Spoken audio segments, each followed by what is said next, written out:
Bienvenidas y bienvenidos a otro programa más, Paseando por el Isen, aunque hoy vamos a coger nuestro pájaro negro para irnos al condado de Westchester, a esa escuela para jóvenes talentos, dirigida por el profesor Charles Xavier.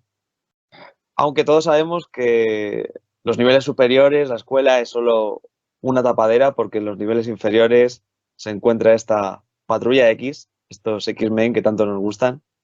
Y para hablar de todo esto, al otro lado de la pantalla cuento con mi hermano de armas. Por favor, aplaudan, ovacionen a Alejandro.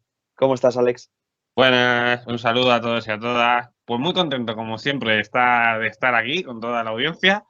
Hoy especialmente contento porque esa escuela para jóvenes talentos, esos mutantes, esos X-Men, son de mis cómics favoritos, de mi grupo de superhéroes favoritos y que empecé desde muy pequeño a leerlos. Y emocionada de poder hablar de ello con todos vosotros y muy contento de ver qué podemos decir, qué podemos indagar y podemos descubrir entre nosotros y los comentarios que deje la gente en el vídeo sobre los mutantes, que dentro de muy poco estarán otra vez en boca de todos por el UCM en cuanto los introduzcan. Así Mm, que genial, muy contento de estar aquí y dispuesto a darle caña. mm. Bueno, el programa de hoy va a ser un poco conceptual, porque los programas previos que hemos hecho a lo mejor eran más de análisis, eh, pero este programa va a ser como una especie de prólogo, por así decir, de varios que queremos hacer sobre estos X-Men y en concreto sobre eh, esta saga de Chris Claremont en los cómics, y que ha tenido sus adaptaciones a la gran pantalla con películas como Fénix Oscura o X-Men 2, ¿vale? Y este es como el prólogo, esta segunda génesis, este primer capítulo de toda esta etapa.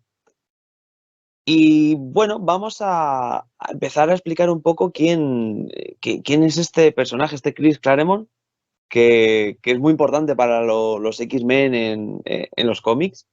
Así que, Alex, yo te voy a dejar que a ti que te explayes, porque sé que te gusta mucho. Así que cuéntanos un poquito, ¿quién es Chris Claremont? Así a la audiencia general, al público general. Pues Chris Claremont es el creador, se podría decir, de los X-Men que conocemos todos.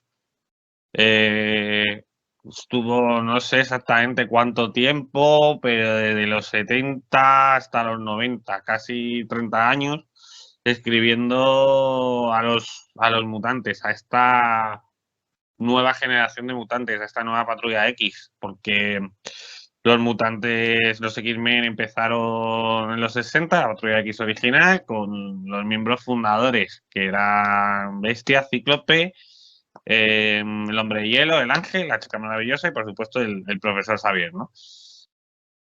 Y es una serie que cuando la coge Claremont iba de capa caída, que no tenía mucho éxito y demás. Y lo que hacen es ampliar el concepto, es decir, la Patrulla X nace como reflejo de, digamos, los marginados sociales de esa época, que está muy centrado en la raza negra, la población de raza negra, nace como ese reflejo, esa metáfora. Y lo que hace es ampliar este concepto y entonces amplía este concepto pues, a la población de raza negra, al colectivo LGTBI, por eso la persecución a la que se ven sufridos los mutantes, tenemos mutantes como Rondador Nocturno, que claramente sufren esa, o Bestia, la Bestia Azul, que, bueno, la evolución de Bestia, se ven perseguidos, que claramente son diferentes a la sociedad, hay otros que lo pueden ocultar. Y esas dos vertientes tan claras que se profundizará mucho más a lo largo de los años del profesor Xavier, de intentar buscar una colaboración con toda la sociedad, y que toda la sociedad colabore, o la de Magneto. El Magneto es uno de los villanos mejor escritos, que es la de no, sociedad nos repugna, vamos a luchar contra la sociedad, encima somos superiores a la sociedad, vamos a acabar con ellos, ¿no?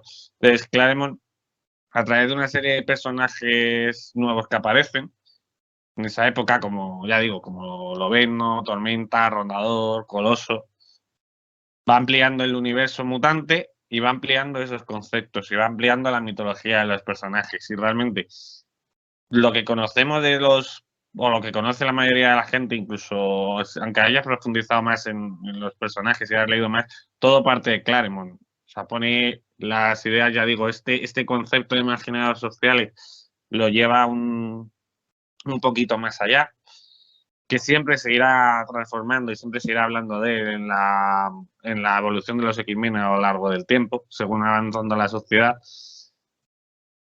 Y realmente no existirían los X-Men y, por supuesto, las películas, nada no habrían aparecido si no hubiese entrado Claremont y hubiese puesto estos conceptos, los hubiese afianzado, los hubiese ampliado la mitología de personajes, se da importancia la importancia que da a algunos personajes, como por ejemplo Lobezno, aunque Lobezno ya hablaré, pero que en principio a él no le gustaba mucho el personaje, o Tormenta, la importancia que le da a Tormenta. Entonces, es el creador y el artífice de los X-Men. Luego, Morrison o Whedon, sus dos etapas en X-Men, o sea, las etapas de cada uno en X-Men, al final beben de Claremont. Y los X-Men actuales de Hickman beben de Claremont. Y es imposible hablar de los mutantes y no hablar de Claremont. Entonces, ese es el gran artífice que estuvo muchísimos años escribiendo los X-Men. Y claro, en la sociedad, a lo largo de tantos años evoluciona y cambia, y por supuesto los X-Men evolucionaron y cambiaron con esta sociedad de la mano de Chris Claremont. Bueno, hay que especificar que esta primera historia, esta segundo Génesis, tenemos aquí el coleccionable mítico. Yo tengo hasta el número 40 y pico, me parece. Casi todos. Yo tengo menos. Yo tengo 10, 11, 9, 10, una cosa así. Luego tengo otras historias en otros tomos que se recopilaron. Entonces tengo Fénix Oscura y de las cenizas en tomos recopilatorios de Forum de grandes obras, que yo también los recomiendo. Y luego tengo, por otro lado, El Dios ama y el hombre mata en novela gráfica, en un tomo que salió especial. Entonces, estas historias, es decir, que se pueden encontrar a día de hoy en los Omnigol de Marvel, que recogen toda la etapa del inicio de Claremont, que son tomos súper gordos, unos 40 euros, y que si no se quieren gastar tanto y quieren encontrarlos por otros lados, en segunda mano, tanto el coleccionable que has enseñado, que es el mismo que tengo yo, como otro coleccionable que salió, como ya digo, los tomos recopilatorios de Forum de algunas historias, se pueden hacer con ellos a un precio más asequible y, vamos, que son historias que son fáciles de encontrar. Bueno, hay que especificar que esta primera historia, que se llama así, Segunda Génesis, está escrita por Len Wein, que me comentabas, yo no lo sabía, es el creador de Lobezno, ¿no? Es el creador de Lobezno, junto a otro autor que no recuerdo el nombre, pero sí. Es el creador de Lobezno, aparece por primera vez en el Increíble Hulk, eso ya lo sabía. Además, se menciona en Segunda Génesis, yo creo, que sale Lobezno en Hulk. Sí, creo que sí, creo Lo recordar. he leído para el vídeo y me suena.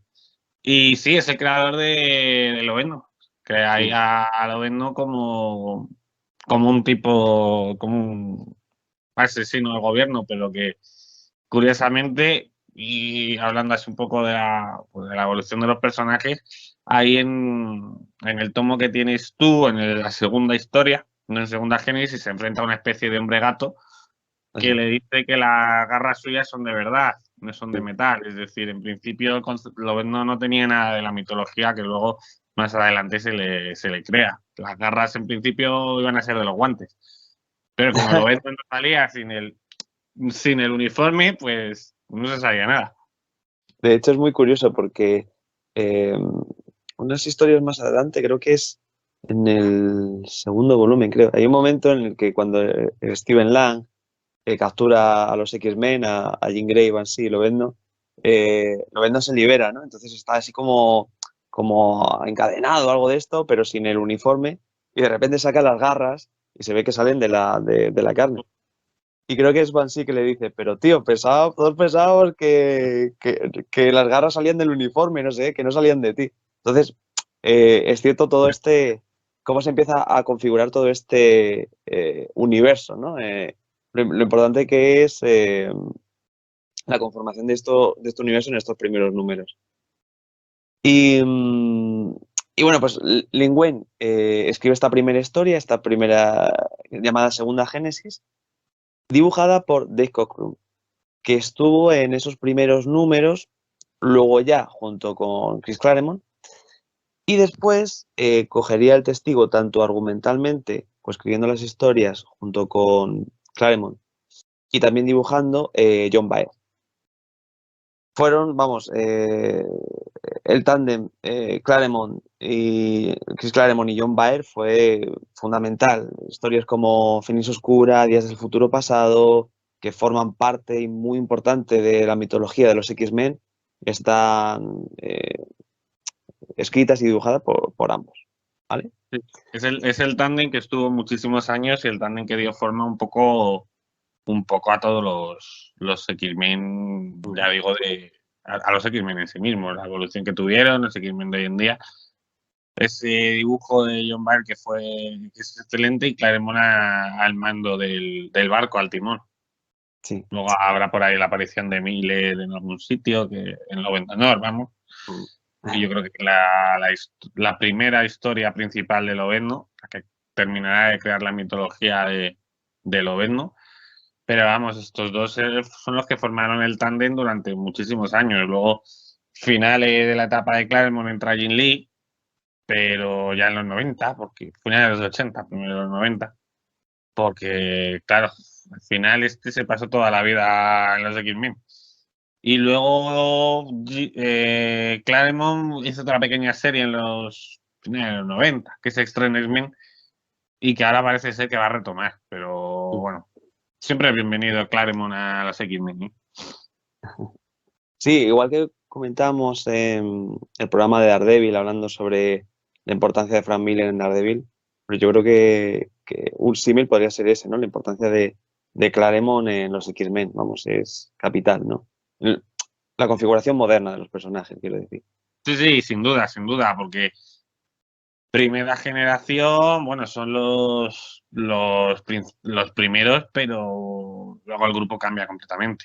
Luego es verdad que Bendis intenta rescatar luego de forma más actual, hace unos años, el grupo original, el grupo en una historia ahí de que vuelven o sea, de que van al futuro los X-Men del pasado y tal. Pero bueno, los X-Men que todos tenemos en mente, sin ninguna duda, son los X-Men de Claremont, porque igual que hablábamos con el Daredevil de los inicios original, con historias muy infantiles, es verdad que X-Men no era tan infantil, pero tenía muy poco que ver esa primera generación, esos primeros X-Men con, con los X-Men de Claremont, que luego al final los mete y los mete a todos, que luego sigue el Hombre de Hielo en los X-Men, sigue el Ángel, además el Ángel con la importancia que luego tendrá en Apocalipsis, una historia más moderna, que luego cogerán el personaje, con la importancia del Hombre de Hielo, con la importancia de Jean Grey, evidentemente, Finis Oscura, y con la importancia de Bestia, claro, que voy a decir de Han McCoy. Entonces al final los mete a todos, pero los cambia por completo, no tienen nada que ver con la original. Se vuelven enemigos también en algunas etapas. Por ejemplo, en esos primeros números, Eric el Rojo controlaba a Lorna Dane y a Alex Savage, ¿no? Bajaba que en alguna pequeña, en alguna breve historia, ¿no? Los olvidados, sí, siempre, el hermano de Scott y la hija perdida de Magneto. Y bueno, también hay una cosa muy interesante que has dicho, y es esto de que esta madurez un poco de los X-Men, ¿no? De hecho, el último capítulo de Fénix Oscura, que se llama Elegía, ¿no? Es una especie de remembranza de todo el paso de los X-Men, ¿no? Como Cíclope va recordando esa primera generación, ¿no? Y hay como algo de inocencia, que también, de alguna manera, el otro día hablábamos de Daredevil amarillo, se recogía en Daredevil amarillo, ¿no? Como los primeros cómics eran un poquito más naif, ¿no? Más inocentes. Y luego a partir de los 80 se van eh, volviendo más crudos, más maduros, más oscuros, todas estas historias, ¿no? En general. Y en estas primeras historias hay un pequeño concepto meta, por así decir. Eh, en este capítulo con Steven Lang, el proyecto Armagedón, todo esto, lo que origina la aparición de Fénix, eh, tienen un pequeño cameo Stan Lee y Jack Kirby muy gracioso, Ah, en el que creo que era Cíclope que le dice a Jean Grey, están los dos juntos ahí enamorados y tal, y se besan, ¿no? Entonces tienen un pequeño cameo y hablan Stan Lee y Jack Kirby, el uno diciendo al otro, esto con nosotros no pasaba, ¿sabes? Y bueno, sí, lo que tú comentabas antes, todo este símil que se puede hacer con el racismo, ¿no? Y creo que Bryan Singer lo hizo genial en sus películas. Ya desde el principio con Magneto en el campo de concentración nazi, es toda una declaración de intenciones, de por dónde van los tiros. Y creo que pese a ser estas historias, pues eso, historias autoconclusivas, muy sencillitas, entre comillas, ¿no? Está el villano, el que tienen que derrotar. Venga, corriendo, otra historia. Pero sí, hay como pequeños detalles de un trasfondo ahí muy que ya apunta hacia una cierta madurez. Y eso me parece muy interesante en estas primeras historias. sí, incluso en segunda, luego en segunda Génesis, que lo Sí, escribe Laneway, pero que es la que luego lo ampliará Claremont, pero ya se ven las intenciones claras de lo que querían hacer. Kurt Wagner es, ya digo, el rondador, es el mutante que no puede ocultar que es un mutante al que directamente persiguen como un monstruo, lo quieren quemar, es así como se le presenta. Que sí, encima tiene ideas religiosas, es un tío que es católico, creyente, entonces sí. no quiere enfrentarse en esa violencia que pues, se los puede cargar a todos. Tormenta vive marginada, es una diosa pero, en Kenia, pero porque realmente tiene miedo a la sociedad, por eso vive ahí. Coloso vive en la Unión Soviética. Pues ya sabemos, Marvel es americano, bueno, ya sabemos que el mal siempre venía de la Unión Soviética. Pero bueno, también se ve ahí. Tal vez en el que menos se le ve desde el principio, bueno, Fuego Solar es japonés, igual el imperio es japonés, el orgullo es japonés y tal, como desprecia a los americanos. En el que menos se ve hay una intención a lo mejor de marcar más características sociales y tal en un primer momento, es en Loveno. Bueno, es un tipo, digamos, normal asesino del gobierno, pero tampoco tiene mucho más. Por eso a Claremont no le gusta Loveno. Luego ya el personaje de Loveno al final crece por sí solo. Y ya cuando entra Miller en Loveno no para dibujarlo, decir que es Miller el que dibuja y Claremont ya termina metiendo todo, aunque con influencia de Miller, claro, toda la mitología inicial de Loveno y demás. Luego ya sí se va viendo más rasgos de ese personaje de su existencia, ¿no? De la existencia de los problemas existenciales que tiene realmente lo vemos. Pero es el personaje en el que menos se ve a lo mejor esa crítica social.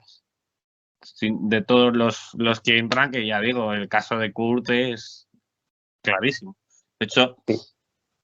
ese rondador nocturno de Claremont a lo largo de las historias es un personajazo, que luego se olvidarán un poco de rondador, pero es un personajazo. Para mí, joder, el personaje a mí siempre me gustó mucho el personaje de Rondador Nocturno y para mí tiene un punto, vamos, que creo que en X-Men 2 de Singer lo captaron perfectamente. Capta muy bien la esencia Sí, del sí, rondador de Claremont. sí, Muy, sí, muy sí. bien. Me parece curioso lo que dices de Lovendo porque a mí me parece bueno, es un personajazo, por supuesto, no lo Es vas a mi, ir. es mi superhéroe favorito de todos. Ah, O sí. sea, No, pero me parece muy curioso esto que dices de que a Claremont no le atraía el personaje cuando en estas primeras historias se roba el show. O sea, es que además que con un sentido de un humor tan ácido, ¿no? Que le caracteriza y tal, que yo, vamos, he dicho, Sí, yo he dicho alguna vez que leo mucho en el metro y cuando aparece él, las interacciones que tiene, es como, aunque el personaje un poco principal es Cíclope, por así decir, que es el Capi, pero cuando aparece Lobezno, yo me parto de risa con algunas de las cosas que, ese sarcasmo tan ácido que tiene su humor, pero un humor muy, pues como hemos dicho aquí algunas veces en el programa, muy, como Batman, ¿no? Ese humor tan ácido, tan oscuro que tiene Lobezno, ¿no? Y, joder, pues para no gustarle, para mí se roba el show, ¿eh? Cuando aparece él es como... claro, ese es el personaje ahí tiene más, más fuerza que lo del autor. Es un personaje que se gana a los lectores él solo y que al final creció solo.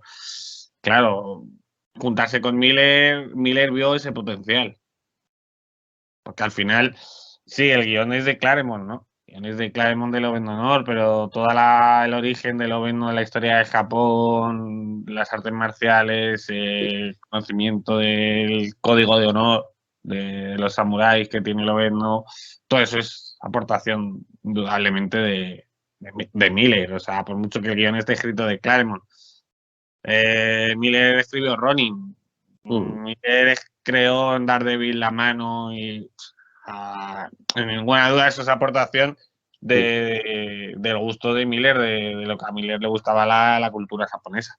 Entonces Miller supo ver ahí ya directamente el potencial de un personaje que venía siendo el que más le gustaba al público, porque además el hecho de la rivalidad con Cíclope, eso también a la gente le gustaba mucho. O sea, hay que reconocer que Cíclope es un personaje súper bien construido, pero Cíclope no le gusta a nadie. O sea, no. A ver. A mí me gusta. Esto lo hemos Le gusta comentado tú y yo muchas veces fuera de porque, cámara, pero... porque es un personaje bien construido, pero Cíclope es el jefe, ¿vale? Cíclope es el jefe. Y eso es lo que consiguen crear Claremont, un jefe, son personajes, el jefe bien creado, o sea, el jefe, nunca te va a caer bien tu jefe, por muy más gente que sea, es tu jefe. Y eso es lo que hace con Cíclope, al fin y al cabo, Cíclope es el jefe, hace esto y se hace esto, el código tan estricto que tiene Cíclope, ya en segunda Génesis decide quedarse cuando la primera generación se va.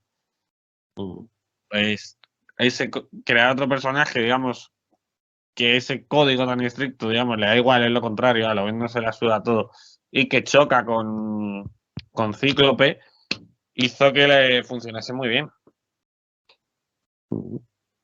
Sí, sí, total. Pero fíjate, a mí es un punto ahí que tenemos en desacuerdo tú y yo, porque a mí Cíclope me parece personajazo en estas historias. Y ya no te digo en Finis Oscura. O sea, es Claro. que Es es el el personaje principal. protagonista. O sea, es que no sé cómo decirte,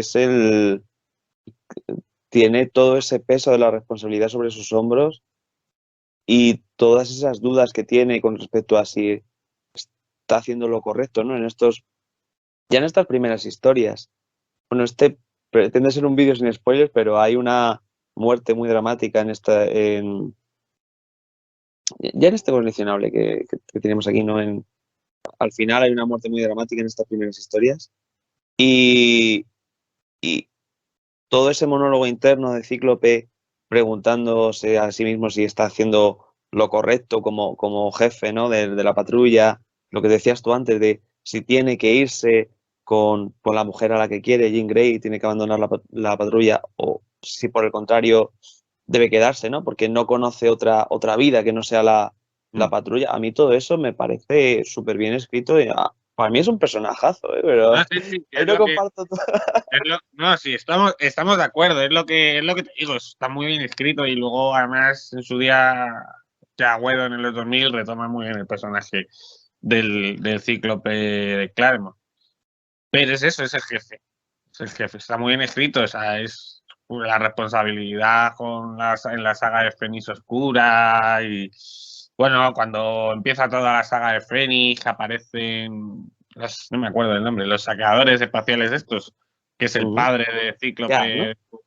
Sí, que descubren que es el padre de Cíclope, el jefe y tal, que es a raíz del Imperio Ah, Shi'ar, no, que sí. te lo va Vale. metiendo. Entonces, está muy bien escrito, pero es verdad que es como el responsable de todo, el estricto, el que tiene que llevar todo, tú lo has dicho, el que se pregunta si está haciendo lo correcto o no. Lovendo nunca se pregunta si está haciendo lo correcto. Suda 3 cojones todo. Claro, eso funcionó muy bien de cara a los lectores, ese contrapunto a Scott. Y Sí. yo creo que fue lo que hizo que el personaje lo quisiese tanto la gente. Y por eso terminó siendo un personaje más complejo y que a tanta gente le gustase, porque los lectores de esa época pues, luego se convirtieron en guionistas y luego fue evolucionando todo, los propios guionistas vieron el potencial. Y bueno, esto ya saldrá en más programas que haremos programas más centrados en las historias. Pero yo por eso compro muy bien la idea de X-Men 3, que yo sé que la gente la odia, pero yo ahí voy a ser defensor de Diablo. Yo compro muy bien esa idea de X-Men 3 de la muerte de Jean, la muerte de Fénix a mano de Lobezno. De hecho, a mí las historias que menos me gustan en relación a ese triángulo de Scott, Jean y Logan, en general son en las que Logan y Jean tienen algo. Porque es un poco Creo que eso tirar el funciona concepto un poco por los suelos, casi de los tres personajes.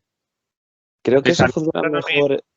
Sí, no me sí. funciona. Por eso que al final no llega a tener nada Logan con Jean en la tercera película y el mayor acto de amor precisamente sea matarla. A mí me funciona muy bien ese cambio que hacen respecto a la saga de Claremont, que también mola mucho, pero a mí me funciona. Es un concepto que me funciona muy bien y que yo sé que la gente lo detesta, pero a mí me funciona muy bien. Pero yo creo que eso funciona mejor en las pelis que en los cómics. Es decir, creo, me da esa sensación. Eh, pero en cualquier caso, también es que el personaje de Cíclope creo que ha sido un poco devaluado, pero por las propias pelis, porque es casi un secundario cuando en los cómics es casi el prota. Porque es tan popular el personaje de Lobezno, tiene tanto carisma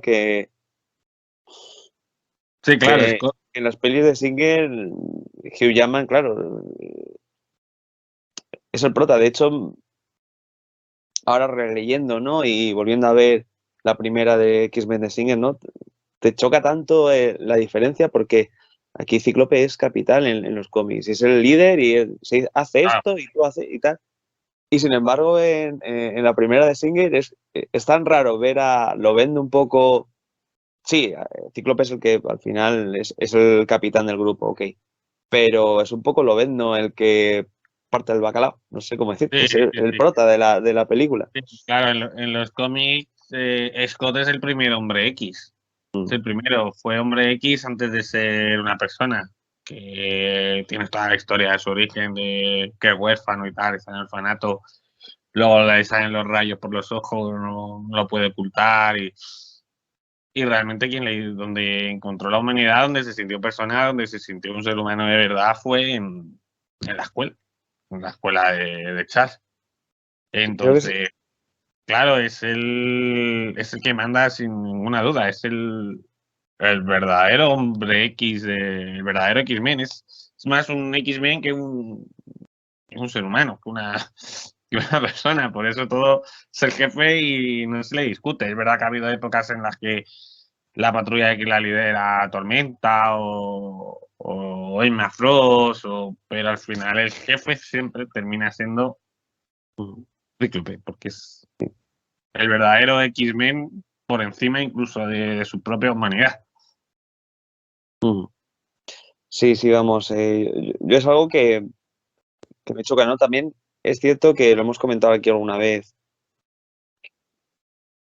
que una cosa son los cómics y otra es la adaptación al cine. Y hay cosas que en el cine funcionan mejor que en los cómics y viceversa. Entonces, Claro, no sé, aquí la decisión de los guionistas, ¿no? cuando hicieron la peli de Seeker, ¿no? De decir, bueno, pues vamos a poner a Lobezno como el prota un poco y Cíclope como un secundario, cuando los cómics es a la inversa casi. Por lo menos en estas primeras historias. Sí, Lobezno empieza siendo un secundario, sí, bueno, un personaje Total. nuevo que llega y tiene que evolucionar, pero las primeras historias de Lobezno ya lo que decíamos antes, no se sabía ni que las garras eran parte de él, entonces, bueno. Ok, pues por contextualizar todo esto un poquito, ya digo, hemos estado hablando de este primer, bueno, es estos volúmenes, ¿vale? Pero luego, como decías tú, están los ómnibus, que los ómnibus abarcan, si no recuerdo mal, porque yo no lo tengo, yo tengo los coleccionables, pero el ómnibus que se vende aquí en España, si no recuerdo mal, abarca hasta el número 120 y algo, 121 por ahí.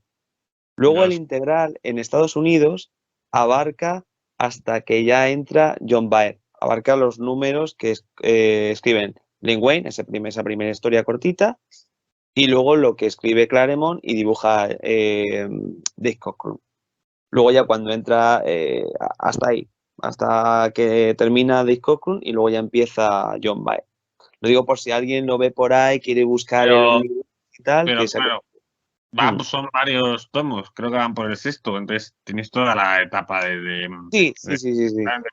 es Sí, comprarte uno, hablo... leértelo, de hablar del primero, pero vamos, que es de comprarte uno, leértelo Mm. y seguir para adelante. Sí, sí, lo digo porque como estamos hablando de Segunda Génesis como Sí, sí. tal, si buscas en internet X-Men Segunda Génesis, lo que te va a aparecer va a ser ese ómnibus que ya digo, llega hasta el número 120 y algo por ahí. Y luego que viene Fénix Oscura, esa saga tan popular que hemos tenido recientemente, esa peli última de esos X-Men de Fox, que también tuvo su adaptación en X-Men 3, la decisión final. Eh, por otras historias también muy importantes de esta saga de Claremont, fue Dios ama, el hombre mata, que es como tal, por lo que tú me has comentado, sale de la continuidad, ¿no? Porque yo no lo tengo. En estos coleccionables no está Dios ama, el hombre mata. No, Es es algo una aparte. historia, aparte. En realidad sí iría dentro de continuidad, pero es una historia aparte de Como la una que novela gráfica, entiendo, sí, ¿no? es que es una novela gráfica, de las pocas obras de Marvel a lo mejor que desde un principio recibieron la denominación de novela gráfica. Y siempre Mm, se ha publicado separada en formato novela gráfica. mm. Otras historias notables, Días del futuro pasado, que tuvimos esa, si no la mejor, de las La mejores mejor. pelis de los X-Men de Fox, vamos, o sea, yo creo que en eso hay unanimidad. Y también Lobezno Honor, eh, escrito por Chris Claremont y dibujado en este caso por Miller, como comentabas antes.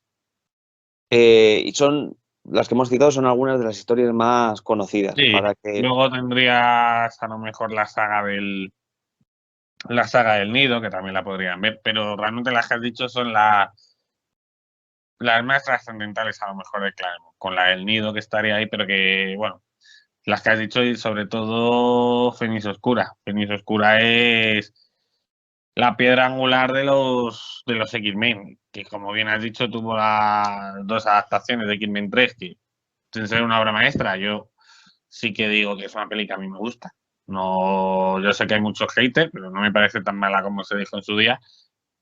Y de Dark Phoenix, la última adaptación de Fox, de la de Sophie Turner haciendo de Jean y demás, y Magneto con Fassbender y demás, que fue un desastre absoluto y manifiesto.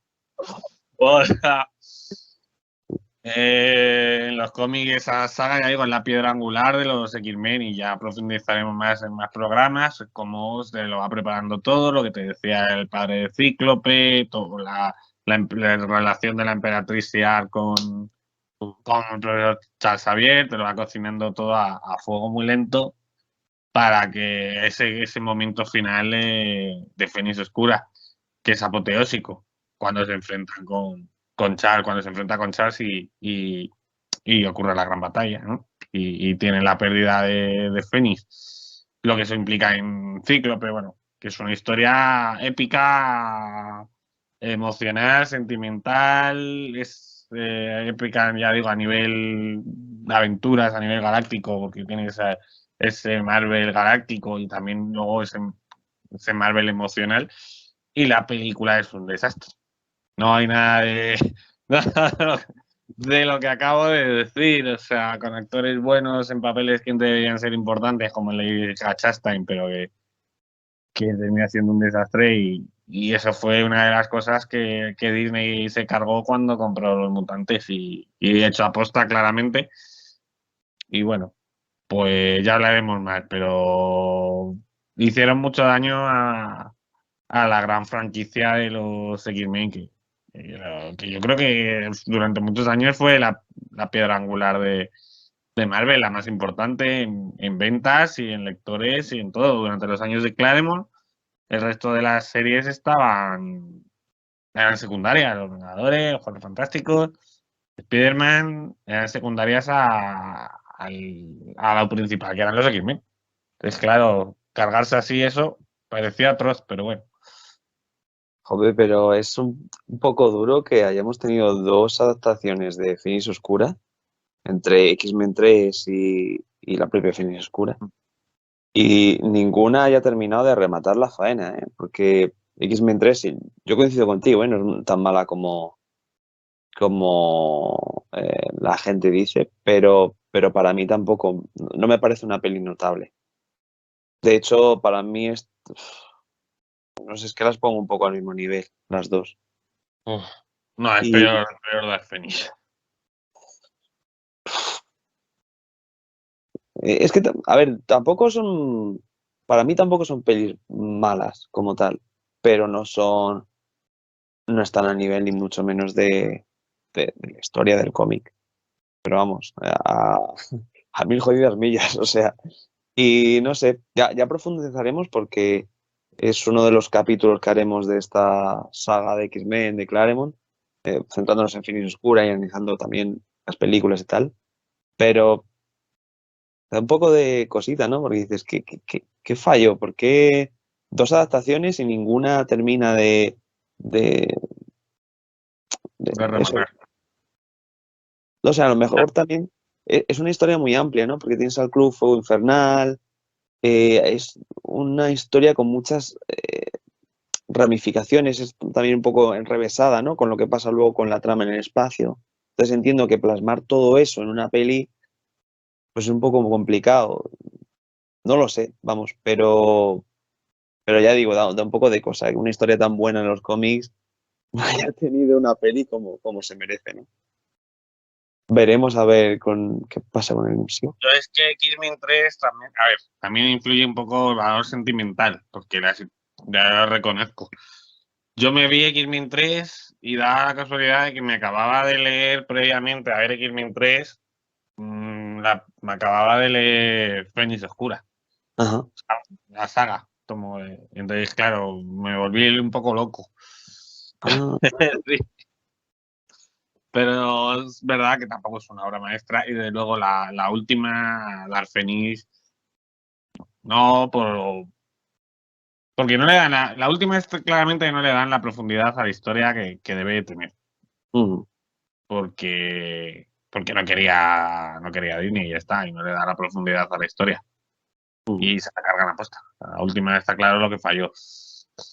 X-Men 3, bueno, tal vez un poco lo que hablaba de Hugh Jackman. Eso sí que ese es personaje tan secundario de Cíclope, centrar tanto la historia a lo mejor, que yo ya he dicho antes que lo compraba, pero sí que puede ser que por ahí falle.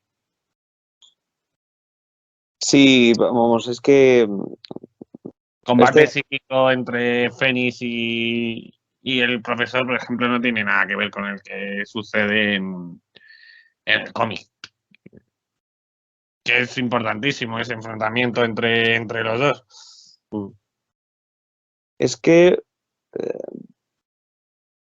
eh, igual no toca en este vídeo extendernos sobre Fénix Oscura, pero es cierto que eh, en esa peli, en X-Men 3, creo que había... yo, vamos, la vi... No era ni adolescente, era... No sé qué edad tendría, 11 años, me parece. Pero recuerdo, yo X-Men 2 es de mis pelis favoritas, ya no solo de los X-Men, sino en general. O sea, me fascina. Y recuerdo que salí del cine dando palmas con las orejas. Y recuerdo que X-Men 3 tenía mucho hype y fue como, uff. Y uno de los problemas que tenía con esa peli es que había muertes muy dramáticas y muy importantes. Y luego, que siendo niño no entiendes. Y luego de más mayor dices, vale, voy a intentar verlo con otros ojos, con otro punto de vista. Y lees los cómics y lees Fénix Oscura y dices, es que ni por esas te lo puedo comprar porque La muerte de matan, Cíclope. matan personajes que son capitales en el propio cómic. Entonces, es que se cae el tema. Vale, que sí, Sí, que se cada... olvidaron un poco, sí, se olvidaron un poco de la historia de Fénix Oscura, del cómic, de la historia de Claremont, y se centraron más en la relación de Lobezno y Jim, o de Hugh Jackman y Faye Jensen. Explotaron más eso para que tuviese más audiencia. Y es verdad luego que a lo había... mejor no termina de funcionar en algunos aspectos. A mí el desenlace, por ejemplo, sí me mola, ya lo he dicho. Pero es verdad que termina de, el galán, el héroe, el tío bueno con la tía buena de la película. Esa relación muy comercial, muy de cine convencional. Y aunque el final mola, sí que es verdad que se pierden otros aspectos de la historia. Sí, sí, sí. Y bueno, y la que decías tú,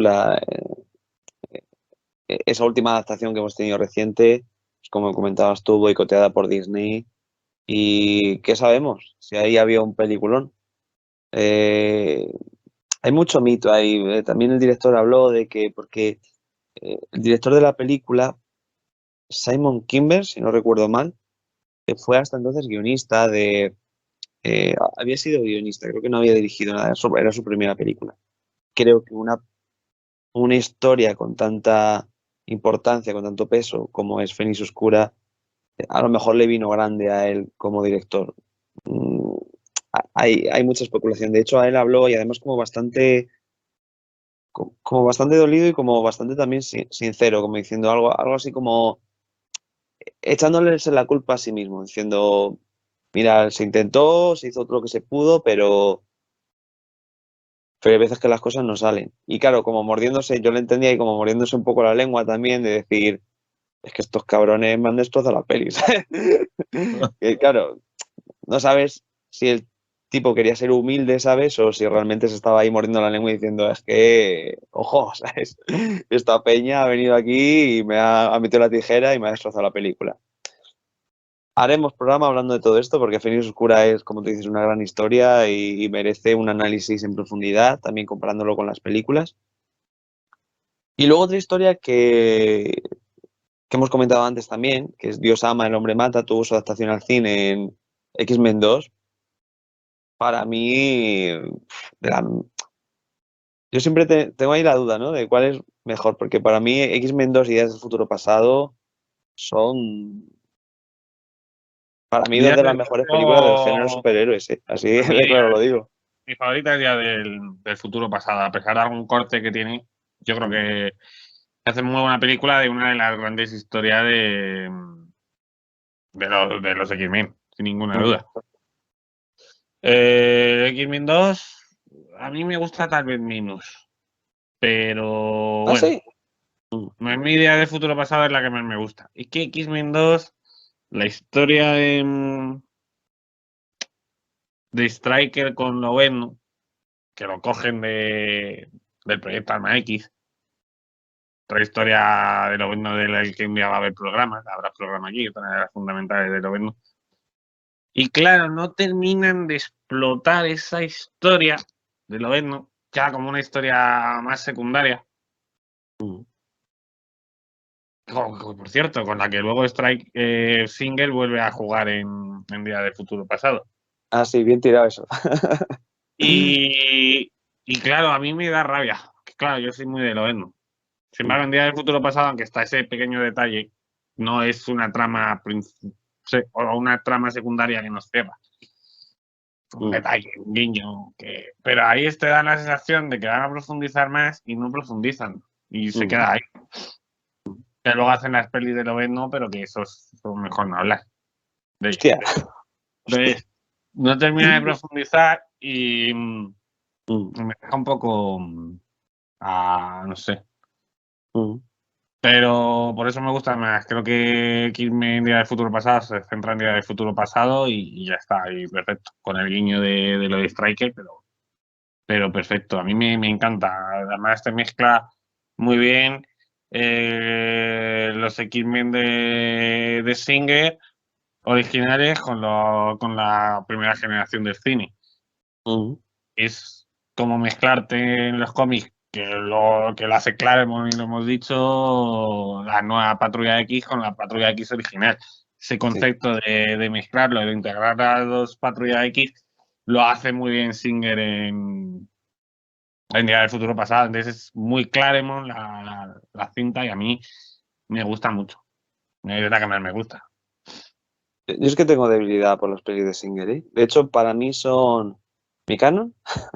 Pelis de X-Men son las de Singer. Porque el resto, X-Men 3, ya digo, no me parece tan mala. Pero es que las de Lobezno, o sea, Logan está bien, sí, pero ojo con, con la No, primera y ojo con... yo de la segunda Mm. me dormí literalmente en el cine, me dormí. O sea, literal. Pocas veces me ha pasado de dormirme en el cine con una película. Me dormí. Estamos hablando de que, ya digo, es mi personaje de cómic favorito de siempre. Pero el cómic que me lo compré, que fue La Guerra del Infinito, me lo compré porque salía Lobezno en la portada. O sea, es mi cómic favorito, porque claro, yo empecé a ver los X-Men por la serie de animación, la que ahora van a retomar, la de los 90. O sea, y me compré mi primer cómic por eso, porque vi a Lobezno y dije, coño, Lobezno, voy a comprarme el cómic. Y claro, aún así yo la segunda no pude. Bueno, yo creo que las de Singer pueden ser las mejores, sí. Yo creo que para mí Día del Futuro Pasado. Porque Apocalipsis también es una película bastante denostada por la gente y a mí me encanta. A mí me gusta mucho Apocalipsis, Sí. X-Men Apocalipsis. Pero es verdad que en comparación con la historia de los cómics, Ah, bueno, claro. pero Vale. es que la historia de los cómics es una Por esa barbaridad. parte, claro, claro. Quisieron condensar ahí. Es una historia larguísima, que Sí, sí, además sí. de los 90, donde los mutantes estaban hechos un asco, una pena a nivel editorial, había tropecientas mil series, tenías lo que en España se editó como X-Men y Patrulla X, dos colecciones distintas. A ver, X-Men y Patrulla X. Lo que sería el equipo dorado y el equipo azul. Tenías Factor X, tenías Excalibur, tenías la serie de cable, tenías tropecientas, no sé si estaban ya los nuevos mutantes por ahí, tenías tropecientas mil series y entonces la saga de Apocalipsis pasa en todas esas colecciones.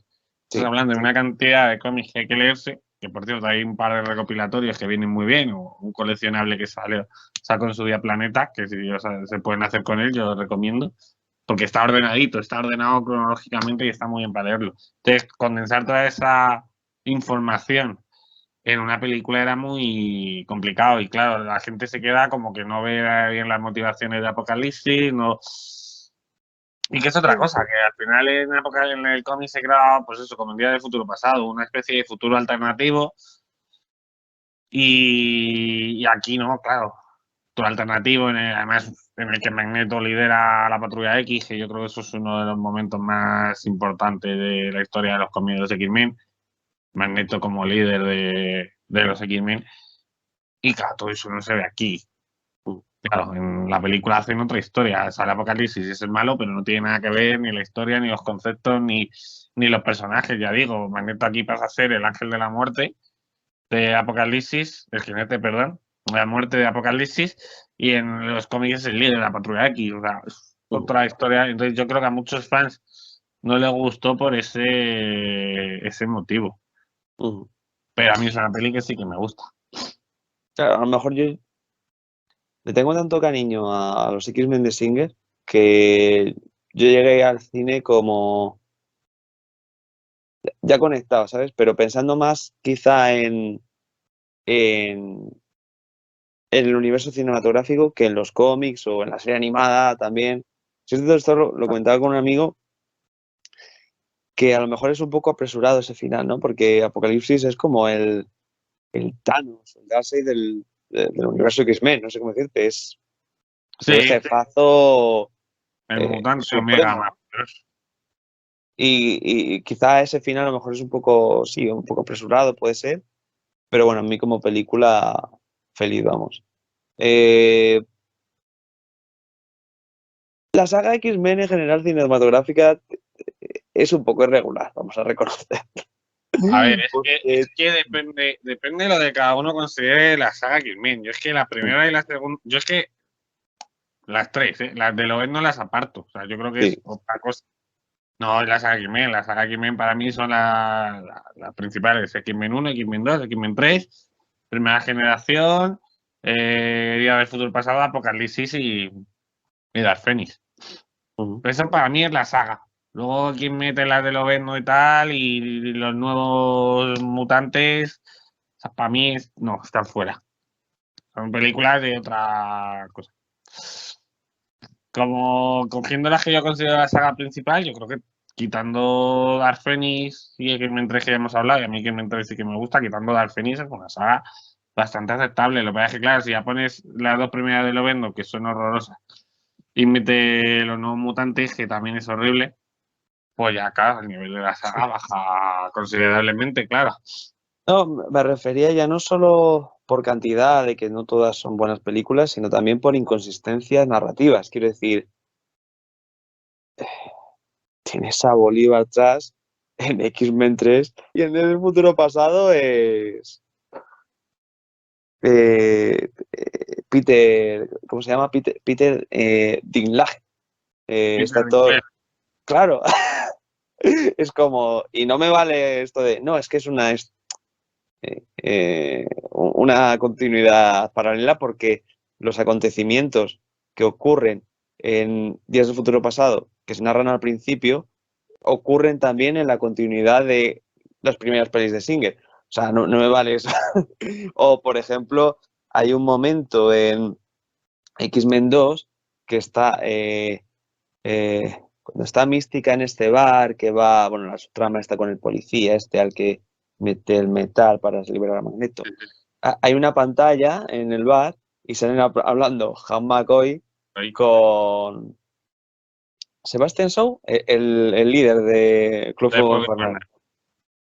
Y claro, en primera generación, que viene después, las películas, pero narrativamente ocurre antes, eh, está muerto al final de la película, no mata a Magneto. O sea, la saga tiene unas inconsistencias narrativas de la hostia, pero de la hostia. Entonces, claro, no es una saga perfecta. Para mí, el que sí lo vi en todo eso, para mí fue Singer. Y luego cuando lo cogieron los directores, la cosa para mí se cae muchísimo. A nivel de, ya digo, de consistencia narrativa. Me parece un poco desperdiciado Club Fuego Infernal en esa primera generación. No sé, hay ciertas cosas que las pelis de Lobezno en general son un poco disaster. Ya digo, exceptuando Logan a lo mejor y Lobezno Inmortal yo rescato algunas cosas, pero tampoco. Entonces, Sí, Singer es el que mejor sabe, es el que sabe mejor ha de- entendido este universo para mí. O sí, sea, vamos, de cabeza. sí, sin Y, duda. y ya no solo, o sea, a mí una cosa que me gusta, que creo que hace muy bien Singer en estas películas, y es que entiende muy bien, ya no solo a nivel dramático y los actorazos que eligieron para interpretar estos papeles, sino que siendo pelis de acción, podemos categorizarlas de acción, pero entiende muy bien cómo deben interactuar con sus poderes cada uno de los personajes. Y creo que el clímax final de Días del Futuro Pasado es que es sublime. Es que cómo cada personaje, lo que puede y no puede hacer, dados sus poderes, digamos, y tal, y cómo interactúan los unos con los otros, más allá de coreografías de acción o tal, es más los límites de los poderes de cada uno y cómo interactúan los unos con los otros, me parece Sí, brillante. lo hace muy bien y eso es, bueno, en la propia Kirmin 1, la Sí, escena final sí, de sí, la sí. batalla. Y Sí. eso es muy Claremont. Eso es algo que, además esas viñetas luego de John Byrne con cada uno en sus coreografías utilizando sus poderes, como Cíclope utiliza los rayos y tal, y Tormenta te crea, todo eso, es muy Claremont. Ujú. Realmente es un poco todo lo de los conceptos que aplica Claremont, el grupo es muchísimo más fuerte que cualquier individuo por separado. La Sí. fortaleza radica precisamente en eso, en que son un grupo. Y eso es Ujú. uno de los conceptos que mete muy bien también Claremont a lo largo, yo creo, de casi todas las historias. Ujú. Y por cerrar un poquito esto de las adaptaciones cinematográficas, sin extendernos más, yo quería recalcar un poco, eh, bueno, que en esa primera peli del año 2000, si no recuerdo mal, esa primera película Tanto ya, llamada... ¿Eh? tanto ya hace eso. Sí, tío.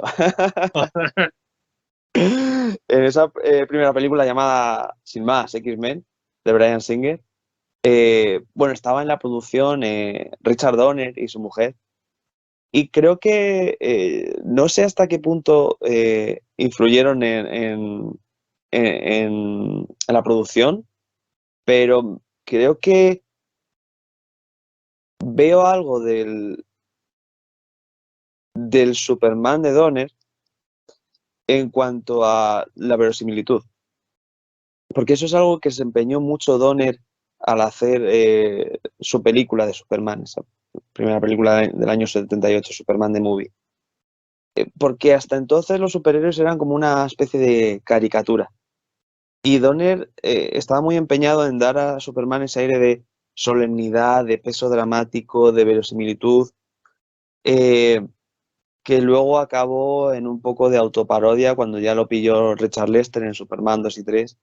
Y creo que aquí, yo ya digo, no sé hasta qué punto metió un mano Donner en los X-Men de Singer, pero que estuviese en la producción de esa primera película a mí no me parece casualidad.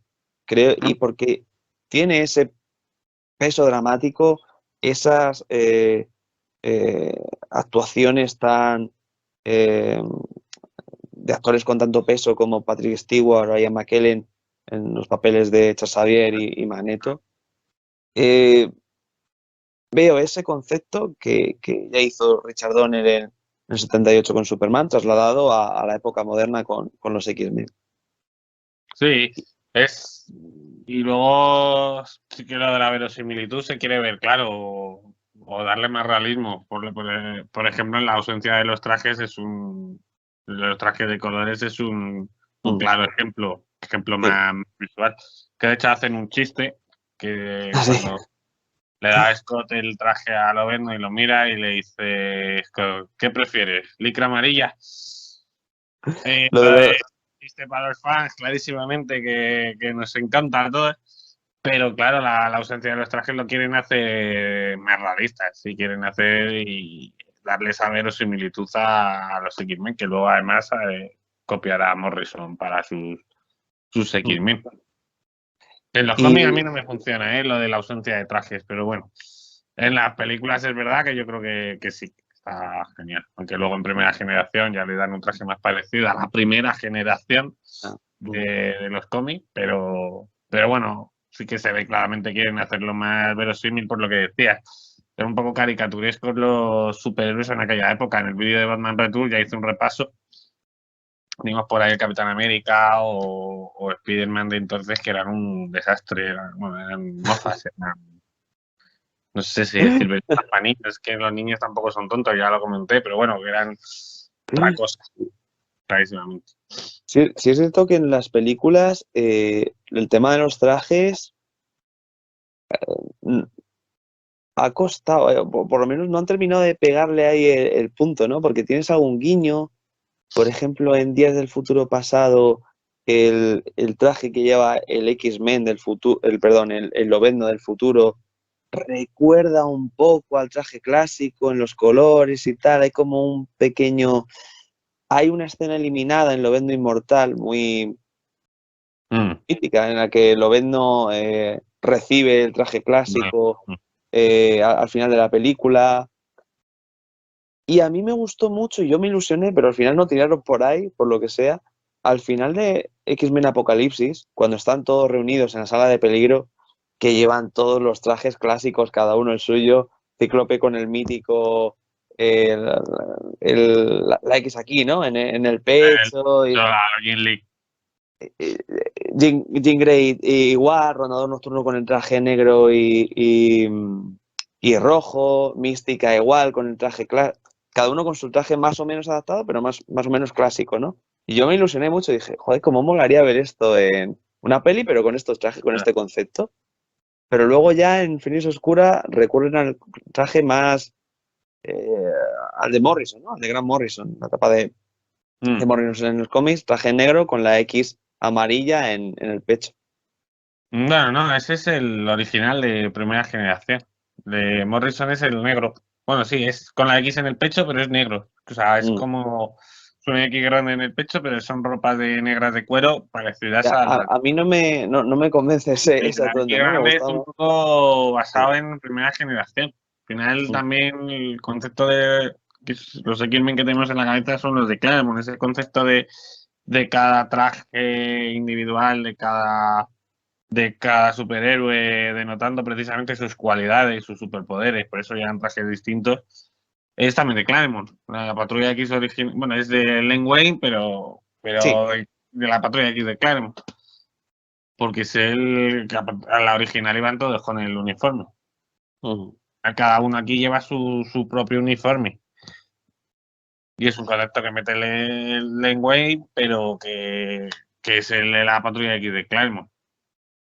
Que luego, por ejemplo, cuando coge Guedo en los X-Men que vienen de la época de Morrison, el traje negro lo quita y vuelve a meter con los colores de los trajes, vuelve a meter el concepto de Claremont. Y aquí tiran un poco por el concepto de los trajes del uniforme de la Patrulla X original, un poco, en las adaptaciones.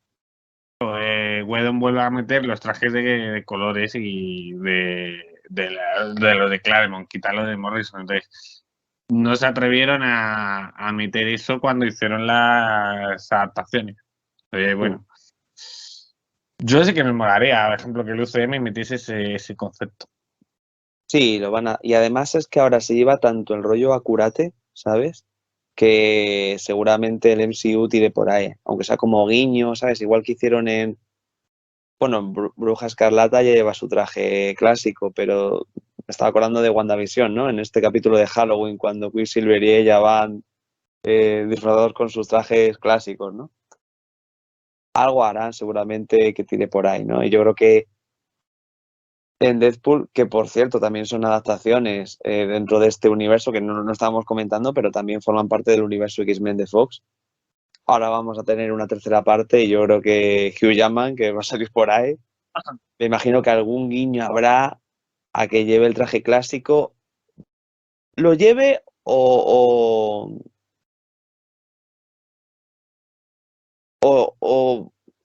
quiero decir, lo lleve o no, habrá algún guiño por ahí, ¿sabes? Quiero decir, no lo llevas y harán un chascarrillo, ¿sabes? Sí, Harán algo así. Me imagino. Yo creo que lo llevará, seguro, porque es algo que la gente ha reclamado durante los años en los que Hugh Jackman está haciendo Lobezno.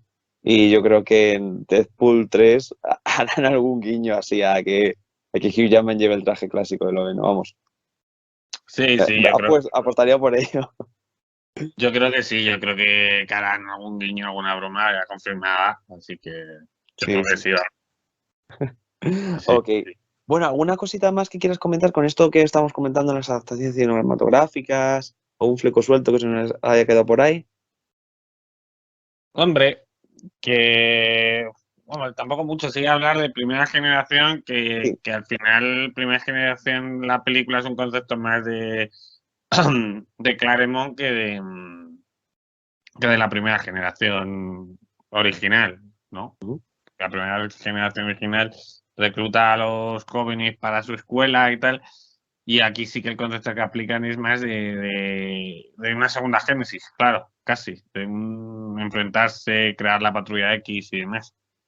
Una segunda génesis que es el que aplican, es el concepto que se los traen para crear los X-Men y demás. Ujú. Más que una primera generación, que luego eso da lugar a raíz de la muerte de Ave de Trueno a que se plantee el profesor qué está haciendo y realmente no quiera tener la academia, bueno, una serie de cosas. Entonces es más ese concepto. Y que con los que trabajan todas las adaptaciones trabajan con conceptos de Claremont. Dicen cuando se queja Mística, dice la frase en Dark Phoenix, creo que es.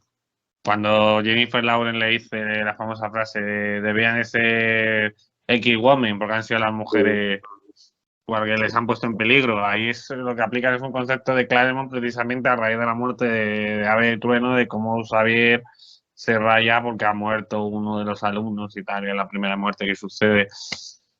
Entonces, que todas las películas adaptan, quieras que no, parte de los conceptos de Claremont en todas las historias, incluso las que no tienen que ver con las propias historias que escribió Claremont. Sí, sí, sí, sí, sí. Ok, Alex. Bueno, pues creo que ya ha quedado muy claro el concepto de esta segunda génesis. Como tú acabas de decir, es la vieja guardia acoge a nuevos mutantes y de ahí ocurren aventuras, ¿no? Y eso es algo muy repetido en muchas de las adaptaciones que hemos tenido, tanto en formato audiovisual como también en cómics. Eh, X-Men, la serie animada, adaptaba este concepto, ¿no? Júbilo llega a la escuela y tiene una aventura con los centinelas y demás. Como comentábamos antes, la primera de Bryan Singer, Pícara y Lobezno llegando a la escuela. X-Men Evolution, también otra serie animada en la que eh, los X-Men ahí, jóvenes adolescentes, Kitty Pryde y tal, se unen a la vieja guardia para tener aventuras. Y Ultimate X-Men, ¿no? Que reclutan a algunos miembros para, para luchar contra Magneto. Entonces es un concepto muy repetido en estas historias de los X-Men. Y, y bueno,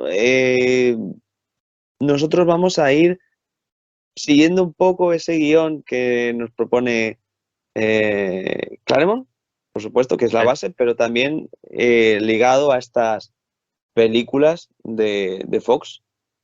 Y seguiremos haciendo esos análisis ya más centrados y con spoilers que avisaremos. Sí, Alex, ¿querías decir algo? No, así que haremos esta serie de programas centrados en cada historia, más analizando más las historias, la adaptación cinematográfica de cada historia al cine. Ujú. Y que si seguiremos eso, el orden un poco de que cómo escribió Claremont la historia de los X-Men. Y veremos más en detalle también todos los personajes, la evolución de los personajes que le da Claremont a los personajes en comparación también con la evolución propia del universo cinematográfico de los X-Men, Mm. que también tiene su propia evolución. Sí, sí, claro. Bueno, Alex, este vídeo era conceptual, como hemos dicho, no vamos a profundizar más, cada historia tendrá su propio análisis, pero como siempre, me gustaría que rescatásemos, si puede ser, algún momento favorito, aunque sea de esta, bueno, la historia de Segunda Génesis muy sencillita, hay poca, se puede Sí, sacar, ¿no? Pero de estas primeras historias o de este concepto de la vieja guardia acogiendo a los nuevos mutantes, o sea, de la primera película de Singer, ¿algún momento favorito, algo que a ti de pequeño, de adolescente, te incitara a seguir profundizando en estas historias? Sí, yo me lo he releído Segundas Génesis de cara al vídeo y tal. Sí. Joder, y han pasado un montón de años desde que me lo leí por primera vez y es como si no hubiese pasado ninguno. O sea, y sabía el cómic de memoria viñeta a viñeta, ¿no? Viñeta a viñeta. O sea, lo que me impactó ese cómic fue una barbaridad. La isla viviente Krakoa, que además ahora ha retomado Hickman para otras cosas en los X-Men actuales. Y es que me impacta una barbaridad ese cómic. O sea, lo recordaba el otro día leyendo, digo, pues, no me hace falta leérmelo, me acuerdo perfectamente. Entonces, yo me quedaría con, y lo he comentado al principio, con uno de los momentos que definen los X-Men, que son los X-Men. Al principio empieza Xavier reclutando a cada miembro, ¿no? Te van poniendo la historia de cómo recluta a cada miembro. Yo me quedaría con la de Kurt Wagner, con la de Rondador. Esa secuencia de cómo recluta a Rondador, cómo le van persiguiendo, le quieren quemar, cómo le quieren marginar, le quieren matar, vamos, le marginan por ser completamente distinto, como el pueblo le persigue con antorchas a la película de terror de los años 30 y él solo quiere ser feliz y no puede salir de su circo. A mí me parece la definición de los X-Men. Mira que lo ven no es mi personaje favorito, o Tormenta, ¿no? Que son mis dos favoritos. Y que llegan aquí a los X-Men, ¿no? Pero yo creo que ese momento de cómo recluta a Rondador, yo lo tenía grabado en la retina. En general, ya te digo, todo el cómic, en ese momento que sale la isla de Krakoa, empiezan a atacarle las dos patrullas X, la original y la nueva. Pero yo creo que el momento de Rondador es que es X-Men, es la esencia de X-Men, es la persecución de los marginados sociales. Para mí me parece así de esta historia corta, porque si tuviese que elegir uno de la etapa de Claremont ya me puedo morir, porque son un montón de... Pero de esta historia corta de Leigh Wayne que da origen a toda la etapa de Claremont, yo me quedaría con ese momento, sin ninguna duda. Y luego de la película de Singer, pues a lo mejor, no sé si cuando llega Lobezno y Pícara a la escuela. A mí me mola esa reunión ahí, ven todos los X-Men. Pero vamos, mi momento favorito de Segunda Génesis sería cuando recluta a Rondador. Sí, sí, vamos, es impactante, ¿no? Un poco como si fuese Rondador, el monstruo de Frankenstein, ¿no? O la gente persiguiéndole con antorchas, todo el pueblo con miedo. Pues mi momento favorito de esa historia, que ya decimos, es muy sencillita, muy cortita, pero me gusta mucho cuando todos los personajes ya están luchando contra esta isla de Krakoa y cómo te narran la lluvia que genera tormenta, ¿no? Si no recuerdo mal. Y cómo Lorna Dane y ella eh, luchan contra esta isla viviente, ¿no? Es un momento súper heroico, pero narrado de una manera muy épica y que creo que está muy bien. Gran momento que Sí, utiliza el poder de la electricidad combinado con los campos magnéticos, explicación física narrada además con un dibujo espectacular, ya digo, sí, de un gran momento también, de mucha epicidad. sí. Sí, sí, también es otro de los grandes momentos. Y para mí un momento que se me quedó grabado, porque yo como accedí a los X-Men fue con la película, la primera de Singer. Fue lo primero que supe de... O sea, he visto Lobezno en, pues, no sé, cosas que tienes ahí de niño, no sé si en juguetes o... Yo lo había visto, pero no sabía ni quién era el personaje ni nada. Y yo lo primero que vi fue la peli de Singer y me impactó muchísimo, me encantó. A raíz de eso ya empecé a leer estos cómics, ¿no? De hecho, este coleccionable, el logo que aparece aquí de los X-Men es el de la de la película, porque estos coleccionables salieron en el kiosco a raíz de la película de Singer. Ah, y a mí un momento que me gusta mucho de esa primera película, la película me parece muy buena. O sea, ya quizás hemos estado comentando más, pues eso, Días del Futuro Pasado y tal, pero a mí la primera me parece, como presentación de los personajes y de su universo, me parece una gran película. Y ese final con el profesor Xavier y Magneto en la cárcel de plástico, jugando al Mm. ajedrez, siempre me ha gustado mucho. Además que creo que ellos están muy bien, Patrick Stewart y Ian McKellen, y creo que te plasma muy bien esta relación que tienen ambos, Xavier y Eric Lenser, Mm. con sus diferencias, pero aún así sigue habiendo ese sentimiento de amistad entre ambos y de respeto, pese a que casi se Sí. maten el uno al otro. Pero siempre me pareció... Claro, ese es otro concepto más que mete Claremont, que Sí, luego la amistad real entre Xavier y Magneto, a pesar de sus diferencias, y lo que dice de la partida de ajedrez es un gran sí. momento. Y es el hecho de... Claro, es que tiene mucha retranca, ¿no? El hecho de que Xavier, que puede leer la mente, esté jugando una partida de ajedrez con Magneto. No sé, me parece brillante. Y, y luego ya digo, como analogía, o lo que comentábamos antes, de cómo usan los poderes, los X-Men y cómo lo plasma Singer, esa batalla final épica contra Magneto en esa primera película, creo que está muy bien. Todos los personajes, cómo interactúan entre ellos, cómo Lobezno salva a Picard al final, me parece de una epicidad que yo la verdad la estaba revisionando para este programa y pensaba, digo, joder, que pese a así las cosas a lo mejor de efectos especiales y tal, pues muy 2000 eras, ¿no? De principios de 2000 y eso, pero decía, joder, que bien ha envejecido esta película a pesar de todo eso. Sí. Eh,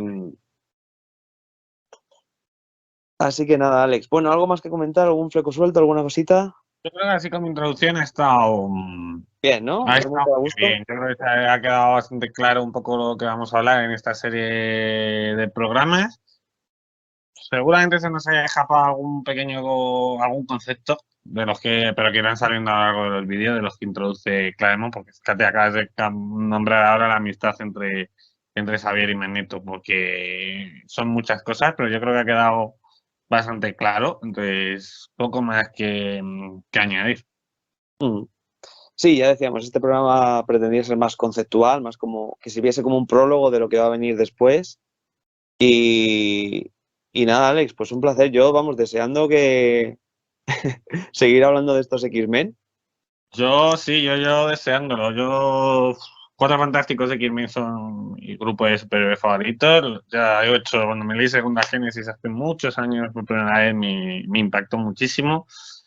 Con mucha ilusión, porque es eso, hablar de los X-Men, hablar de lo que Claremont hizo con los X-Men, de lo que significaron los X-Men, de lo que reflejaban los X-Men en la sociedad, de cómo luego las adaptaciones cinematográficas que se hacen al final son el inicio de lo que estamos viviendo hoy en día, del cine de superhéroes de hoy en día.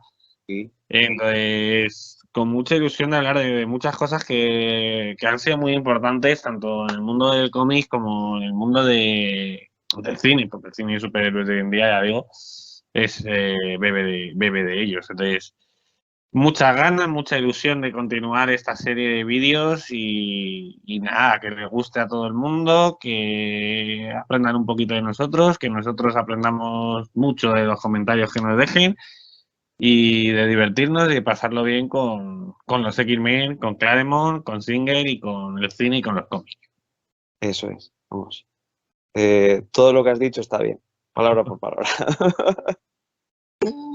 Muy bien, Alex.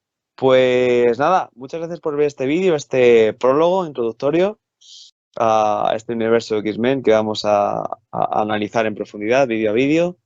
Y si os ha gustado el vídeo, dejadnos un buen like, un comentario en la caja de comentarios, suscribiros al canal y, Alex, nos vemos por el Por Inset. el Un saludo a todas y a todos.